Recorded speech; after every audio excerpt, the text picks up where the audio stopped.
മുസ്ലിം league പ്രവർത്തക സമിതി യോഗം ഇന്ന് കോഴിക്കോട് ചേരും. തെരഞ്ഞെടുപ്പ് ചർച്ചകളാണ് പ്രധാന അജണ്ട. തദ്ദേശ തെരഞ്ഞെടുപ്പിലെ മികച്ച വിജയം നിയമസഭാ തെരഞ്ഞെടുപ്പിലും ആവർത്തിക്കാനുള്ള തന്ത്രങ്ങൾ യോഗത്തിൽ ചർച്ച ചെയ്യും.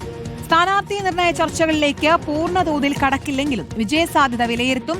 യുവപ്രാതിനിധ്യവും വനിതാ പങ്കാളിത്തവും ഉറപ്പുവരുത്തുമെന്ന് പാണക്കാട് സാദിഖ് അലി തങ്ങൾ വ്യക്തമാക്കിയിരുന്നു. എ കെ അഭിലാഷാണ് വിശദാംശങ്ങളുമായി ചേരുന്നത്. അഭിലാഷ്, ഇക്കുറി ലീഗിന്റെ തന്ത്രങ്ങൾ, തെരഞ്ഞെടുപ്പ് തന്ത്രങ്ങൾ അത് ഏത് രീതിയിലാണ്, എന്തൊക്കെയാണ് ഇന്ന് നടക്കുന്ന പ്രധാന ചർച്ചകൾ? രോഷ്നി കീർത്തന, കഴിഞ്ഞ തദ്ദേശ തെരഞ്ഞെടുപ്പിൽ മിന്നും വിജയമാണ് UDF-നകത്ത് മുസ്ലിം ലീഗ് നേടിയത്. അതിനൊരു ആത്മവിശ്വാസം മുസ്ലിം ലീഗിനുണ്ട്.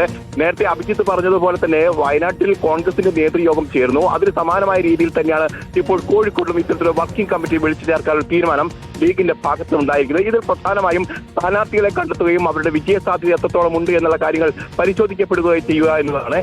ഏതായാലും പൂർണ്ണതോതിലുള്ള ചർച്ചകൾ നടക്കില്ലെങ്കിൽ പോലും ഈ ജില്ലാ നേതൃത്വത്തിന്റെ അടക്കം അഭിപ്രായങ്ങൾ പരിഗണിക്കുമെന്നാണ് നമുക്ക് മനസ്സിലാക്കാൻ കഴിയുന്നത്.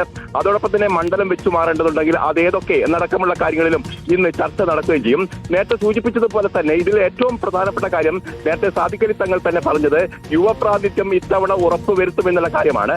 അതുകൊണ്ട് ജനസി തലമുറയിൽപ്പെട്ട കൂടുതൽ സ്ഥാനാർത്ഥികൾ ഇത്തവണ രംഗത്ത് വരും എന്നുള്ളത് ഉറപ്പാണ്. അതോടൊപ്പം തന്നെ വനിതാ സ്ഥാനാർത്ഥികളുടെ എണ്ണത്തിന് വലിയ തരത്തിലുള്ള വർധന ഉണ്ടാവുമെന്നുള്ള പ്രതീക്ഷ കൂടി വരികയും ചെയ്യുന്നു. മറ്റൊരു സുപ്രധാനമായ കാര്യം എന്നുള്ളത് അവർ അവകാശവാദമായി തന്നെ അല്ലെങ്കിൽ അർഹതയായി ഉന്നയിക്കുന്ന കാര്യം കൂടുതൽ സീറ്റുകൾ മത്സരിക്കാൻ കഴിയും എന്നത് തന്നെയാണ്. കാരണം അവരുടെ സ്ട്രൈക്ക് റേറ്റ് എന്ന് പറയുന്നത് ഉയർന്ന തലത്തിൽ നിൽക്കുമ്പോൾ അവർക്ക് കൂടുതൽ സീറ്റുകൾ നൽകിയാൽ അത് UDF-ന് ഗുണം ചെയ്യുമെന്നുള്ള ഒരു പൊതുവികാരം മുസ്ലിം ലീഗിനകത്തുണ്ട്.